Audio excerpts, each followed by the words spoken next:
Hello, it's Gammy again. I wanted to talk to you today about the icebox we had when I was a child. We lived in Minneapolis, and for 10 years we had just an ice delivery with large blocks of ice brought to our icebox in the kitchen. And I'm including a photo of the type of icebox that we had. It was wooden and it was lined with galvanized metal, tin probably. And underneath it, you could pull out a flat bin that held the water that melted off that ice. And if you did not empty that a couple times a day, it was all over the floor. And so it was probably my job, since I was the oldest, to empty that. I better make sure I got it done or I'd hear about it. So when we needed ice, we would put a sign in the front window open, and if you didn't have that leather drape there, the sun would come in and all the ice would melt.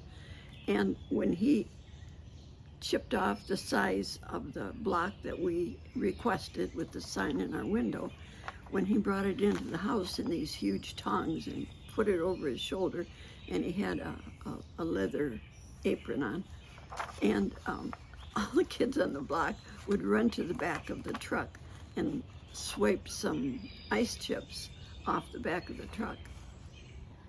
Today I know that that came from lake water. And I would never drink lake water, but back then we were thirsty kids, and that was just fun, stealing a little bit of ice.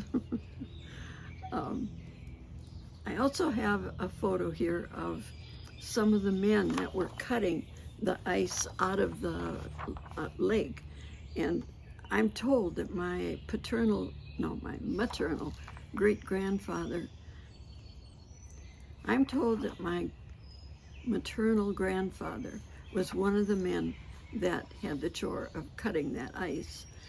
And they would take the blocks they had cut from the lake up a slight incline, but it was all snowy and icy, so they could slide it up there and into a brick ice house that was right at the edge of the lake. Inside the ice house, which was a regular one-story small house, was 6 or 8 feet of sawdust, and they would put the ice cubes, ice squares, into the sawdust and cover it with sawdust, and that ice would stay there all summer because they weren't taking it out of the frozen lake in the summer. They had a backlog of ice cubes from 25 to 100 pound sizes buried in that sawdust, and it stayed all summer long, no problem.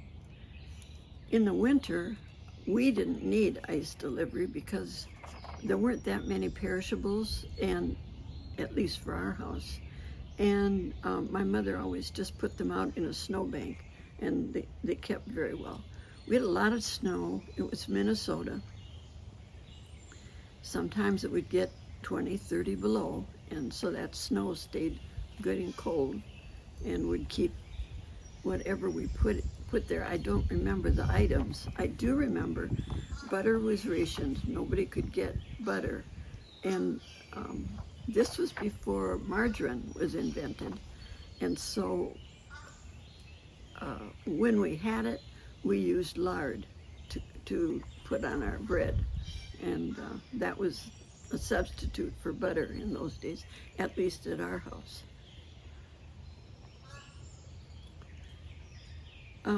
There were no refrigerated trucks or train cars that were delivering perishables to the stores and the homes. So the same thing went for the trucks. There was a part of the truck that was filled with sawdust, and they would put ice in there. This went more for the trains, I think. because the trains had to stop every 200 or 300 miles and replenish that train car with more ice.